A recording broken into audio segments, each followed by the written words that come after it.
Olá pessoal, como vocês estão? Meu nome é Bruno Sankey. Como eu disse a vocês uma vez a cada 2 semanas, eu estarei trazendo aqui no YouTube um vídeo da série de teologia, entendido como estudos relacionados com a religião, de modo geral. Eu já peço a você que deixe seu like no vídeo, se inscreva no canal caso ainda não seja inscrito e ative o sininho a fim de receber novas notificações. Neste vídeo nós estaremos estudando o argumento anselmiano contra a existência de Deus, proposto por Stefan Metzen, que é uma forma de argumento ontológico. Nós estamos considerando alguns argumentos a favor do ateísmo, agora alguns argumentos de caráter ontológico, e nós vamos considerar neste vídeo o argumento ontológico a favor do ateísmo de Stefan Metzen. Antes de eu entrar no argumento, eu queria propor uma espécie de experimento de pensamento, experimento mental, que vai nos ajudar a entender um pouquinho desse argumento, mas além disso, antes ainda, eu quero lembrar vocês do argumento ontológico de Santo Anselmo. Santo Anselmo tem um argumento ontológico que funciona, a primeira base do argumento é propor a ideia de que Deus é concebível. Isso está na base do argumento ontológico de Anselmo. Deus é concebível tanto pelo ateu quanto pelo cristão. O ateu, ao negar que Deus existe, ele tem algum conceito de Deus em mente. Então, ao negar que Deus existe, o ateu pressupõe um conceito de Deus. Ou seja, ele é capaz de conceber Deus no seu entendimento.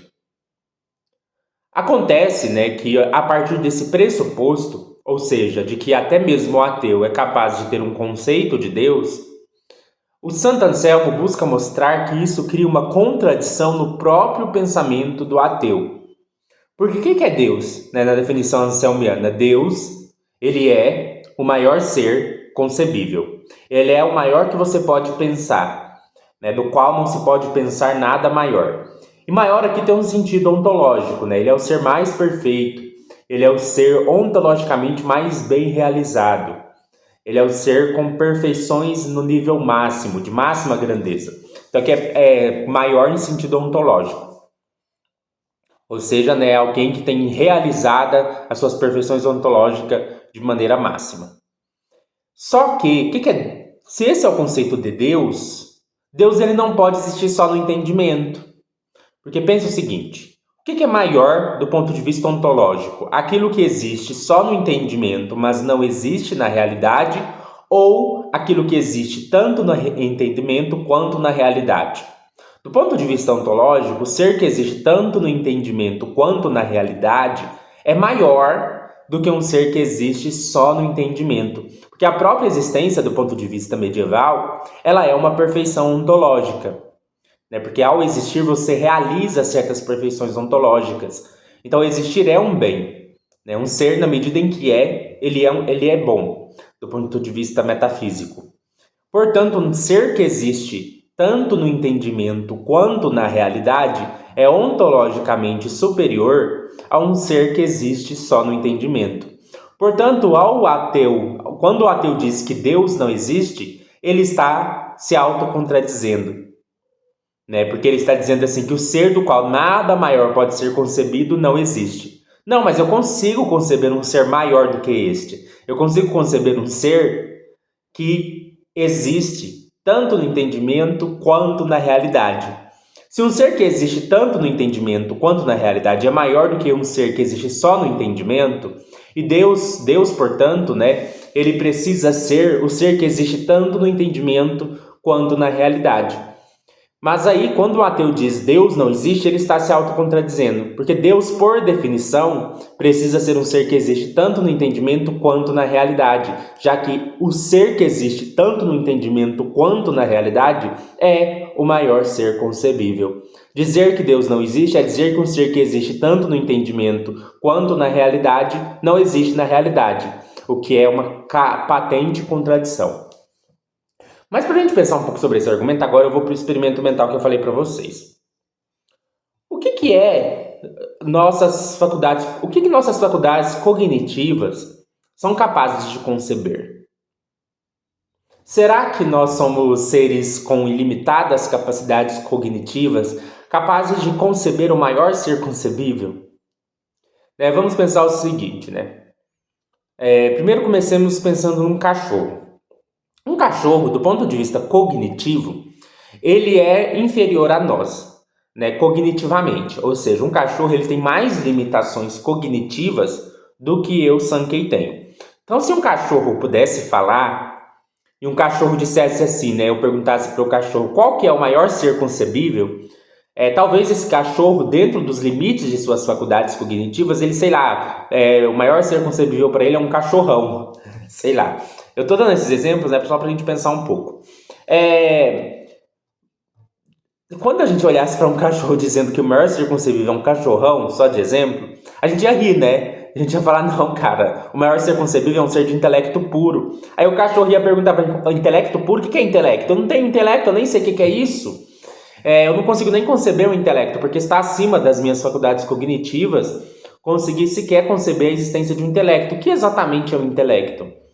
Aí a gente vai ter que falar pro cachorro assim, não adianta nem explicar, você é um ser de cognição muito limitada, né? Não é, o maior ser concebível não é um cachorrão, o maior ser concebível é um ser de puro intelecto. O cachorro ia olhar e ia falar assim, não entendi. Não entendeu porque você é um cachorro, né? Suas faculdades cognitivas são muito limitadas. Agora vamos pensar, né? Porque certamente nós seres humanos também temos faculdades cognitivas muito limitadas. Nós vivemos um período de tempo que não é muito longo, são cerca de 100 anos. Nós temos uma memória falha, nós não lembramos muita coisa. Nós temos capacidades cognitivas limitadas, nós temos um pensamento que é bem diacrônico, né? Nós pensamos as coisas uma de cada vez. Nós cometemos falhas de raciocínio bastante patentes. Mas nós temos, né, claras limitações cognitivas, nós não somos seres com cognição ilimitada, né? Mas agora pense que um ET, né, vem aqui, um ET de um outro planeta, só que esse ET ele tem faculdades cognitivas incomparavelmente maiores, mais sofisticadas do que as nossas. Esse ser tem capacidades de cognição, de concepção, de pensamento muito maiores do que a nossa e maior do que a gente consegue imaginar. Não, a gente nem consegue imaginar o que esse ser é capaz de pensar, raciocinar, construir. E esse ser chega no planeta Terra. E quando ele encontra os seres humanos, ele pergunta para nós, né? Qual é o maior ser concebível? E a gente fala, o maior ser concebível é Deus. É o máximo que eu consigo conceber, um intelecto puro, é uma vontade pura, é um ser com infinito intelecto, é um ser onipotente, onisciente, onipresente, onibenevolente. E não dá para conceber nada maior do que um ser que seja puro intelecto e vontade, que seja todo poderoso, todo conhecedor. Aí o ET ia virar pra gente e ia rir. Igual a gente ia rir de alguém falar de um cachorrão. O ET ia falar, intelecto? Não, cara. Intelecto ainda, ó, tá lá embaixo. Intelecto... Vocês acham que é intelecto? Um intelecto infinito é o maior que vocês podem conceber? Não é. Não é a maior coisa que há. É porque vocês são seres de razão, de intelecto, e o máximo que vocês conseguem conceber é um ser de razão e intelecto infinito. Vocês pegam o que vocês são e elevam à última potência. É parecido com um cachorro. O cachorro pensa que o maior ser concebível é um cachorrão. Vocês que são seres intelectivos pensam que o maior ser concebível é um ser de intelecto infinito. Mas não, vocês estão muito, mas muito longe da verdade. Nós, ETs, conseguimos conceber algo muito maior, muito mais infinito do que o Deus de vocês. Aí a gente para, pensa... você poderia então explicar pra gente o que é esse ser, então, infinito? É muito maior do que o nosso Deus? Ele ia falar, não adianta nem explicar, vocês não têm capacidades cognitivas para isso. E talvez a gente virasse pro ET, né, e falasse, não, mas aqui eu tenho toda uma ontologia. Eu tenho a metafísica, ela mostra por meio de distinções sofisticadas que Deus tem que ser o maior ser concebível. Aí o ET ia olhar pra gente e ia rir e falar assim, toda essa parafernália ontológica de vocês é labirinto de linguagem. É porque vocês têm capacidades cognitivas muito limitadas. Né? O que vocês pensam aí que é super sofisticado, esses conceitos ontológicos refinados, pra gente isso aí é igual conversar com uma criança, né? E pra gente explicar pra vocês a visão correta, né, seria como explicar a física quântica, a mecânica quântica para uma criança. Vocês são como crianças para nós. Quando vocês vêm com toda a ontologia, metafísica, conceitos refinados de vocês, vocês são como uma criança para nós. É por isso que vocês acham que um ser como um Deus, onipotente, onisciente, onipresente, é o maior ser concebível? É para vocês, mas para nós isso está muito abaixo do que é o maior ser concebível. Eu usei experimento mental, esse não é o argumento do Meidzan. Eu vou ler aqui agora o argumento do Meidzan, mas esse experimento mental vai nos ajudar a entender melhor o argumento do Meidzan. Eu vou ler aqui primeiro o argumento inteiro, depois eu explico. Então eu vou ler aqui as premissas do argumento. Primeira premissa: em pelo menos um mundo possível, existe algo grande demais para ser completamente concebido por seres com capacidade cognitiva igual a nossa.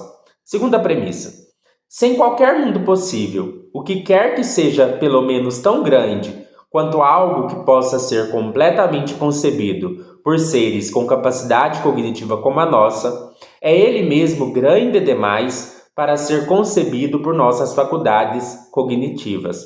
Terceira premissa, que é tirada das anteriores, Assim, em qualquer mundo possível, o que quer que não seja completamente concebível por seres com faculdades cognitivas como a nossa, não é tão grande quanto o que quer que seja grande demais para ser concebido por nossas faculdades cognitivas.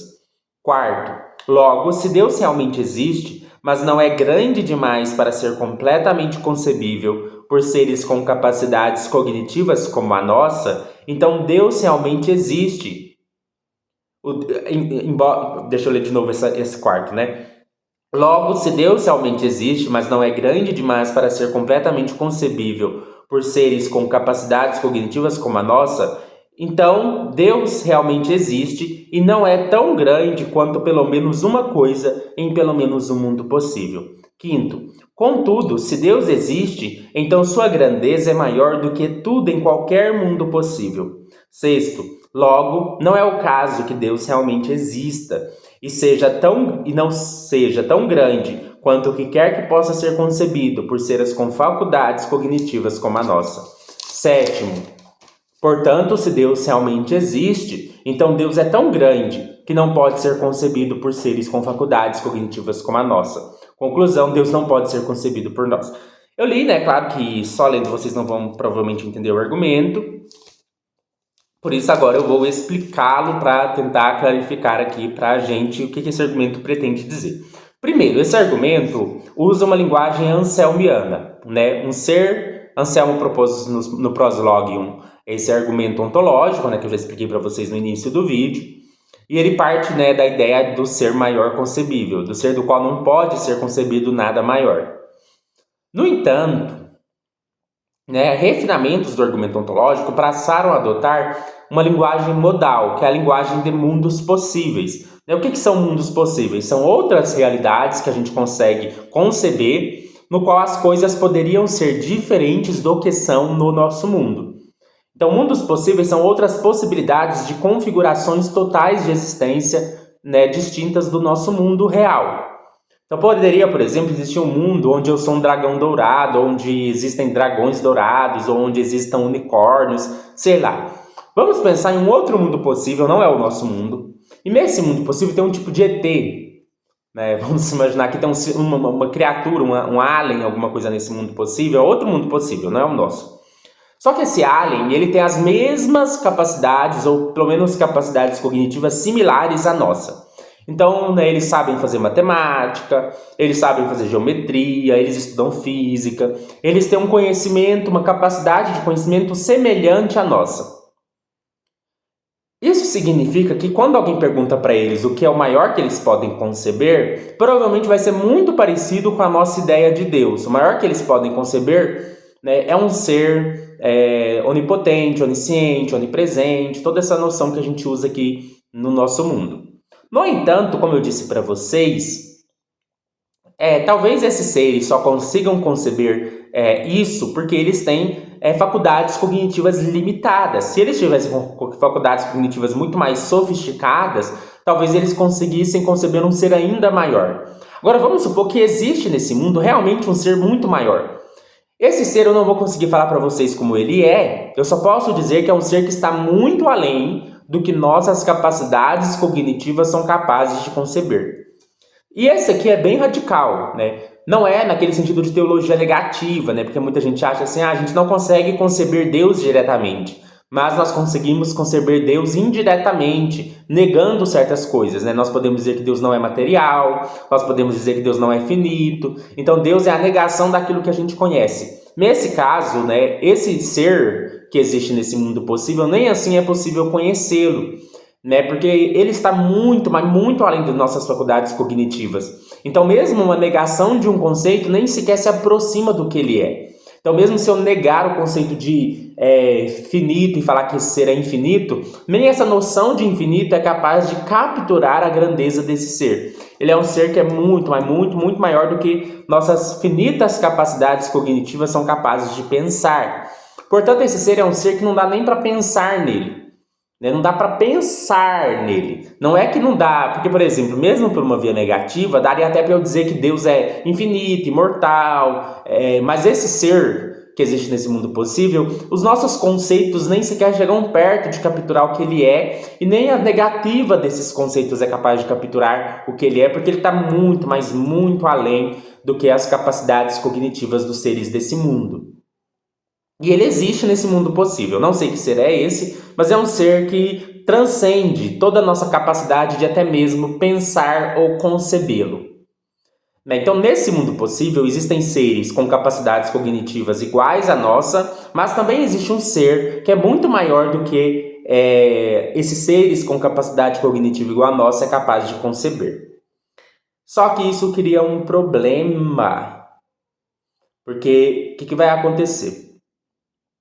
Quando a gente pega o Plantinga, quando a gente pega outras pessoas que refinam o argumento ontológico com base em conceitos modais, eles vão definir Deus como SGM, né? O ser de grandeza máxima. E o que quer dizer um ser de grandeza máxima? Quer dizer que ele é maior do que qualquer ser em qualquer mundo possível.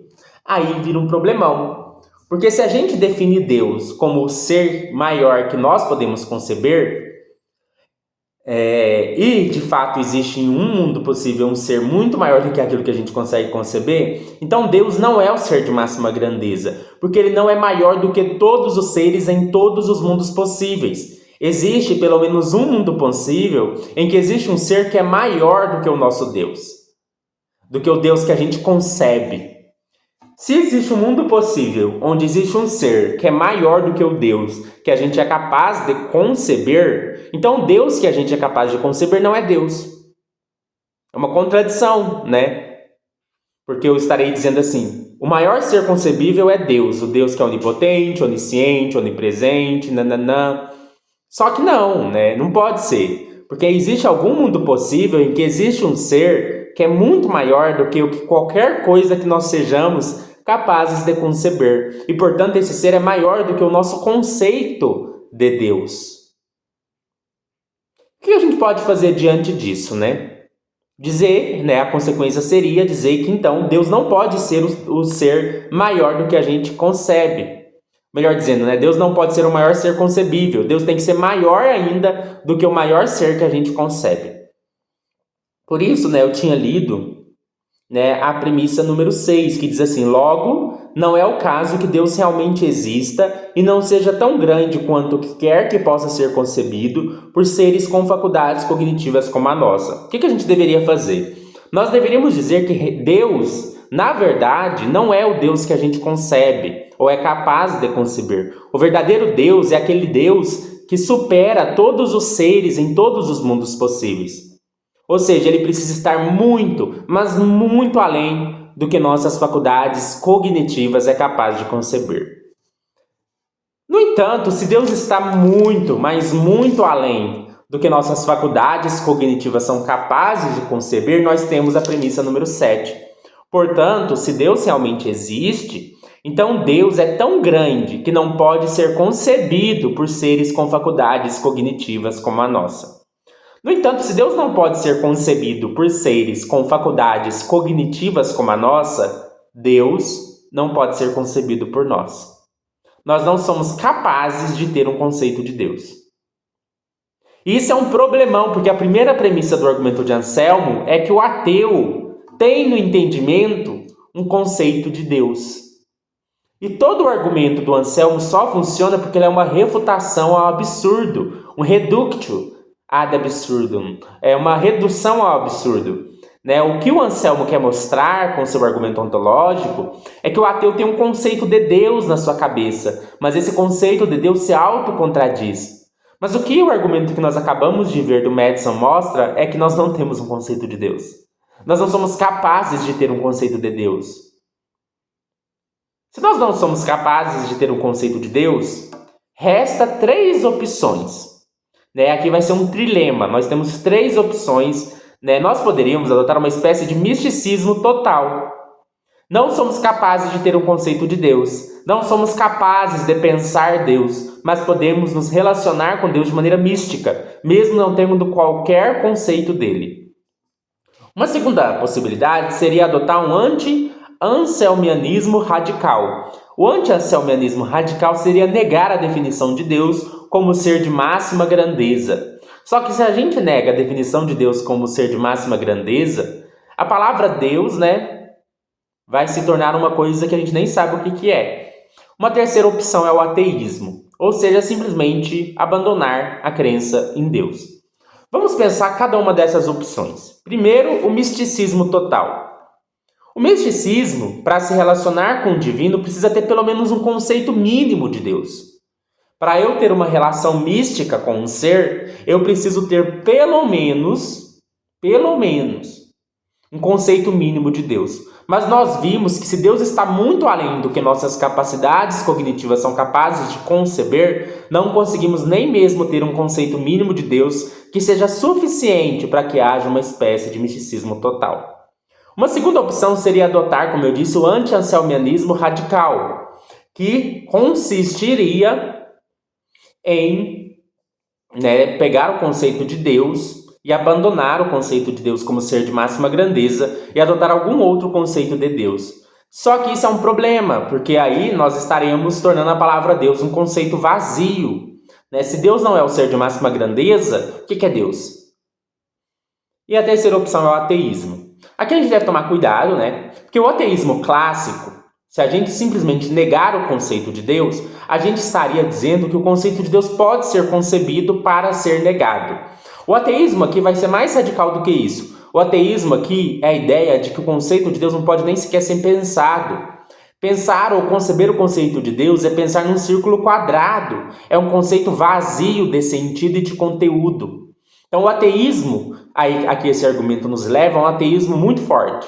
Não é só a ideia de que a gente tem um conceito de Deus que somos capazes de negar sua existência na realidade. Na verdade, significa que não somos capazes nem sequer de pensar o conceito de Deus, que é um conceito que não é concebível.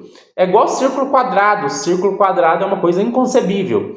Né? Deus é um ser que é inconcebível. Então, não somos capazes nem sequer de pensar em Deus. Então, esse é o ateísmo que esse argumento nos leva. Então, digamos assim que esse é um ateísmo anselmiano. É a ideia de que Deus é inconcebível. Não há sequer a possibilidade de ter um conceito de Deus. E aqui é radical mesmo. Não é que não tem capacidade de ter o conceito de Deus, logo Deus está além da nossa compreensão. Não é isso. Não é que Deus está além da nossa compreensão. É que Deus está além da nossa concepção. Deus é igual a um círculo quadrado. É um conceito impossível. Não faz sentido, não é nem que a gente não compreende Deus, é que Deus não tem como existir. Deus é um conceito que a gente não tem nem como pensar. É como trabalhar com conceitos sem sentido, como círculo quadrado. Então esse é o ateísmo anselmiano. Eu espero que vocês tenham gostado do vídeo. Como eu disse, a minha função aqui é apresentar os argumentos, não necessariamente apresentar críticas, pelo menos não neste vídeo. Eu queria que vocês, se vocês têm críticas ao argumento, ou se vocês concordam com o argumento, deixem aí no comentário. Deixe o seu like no vídeo, se inscreva no canal caso ainda você não seja inscrito, ative o sininho a fim de receber novas notificações, considere tornar-se membro para acompanhar vídeos exclusivos, e na descrição do vídeo tem minha chave Pix, caso você deseje fazer alguma doação de qualquer valor em agradecimento por este vídeo. Até mais.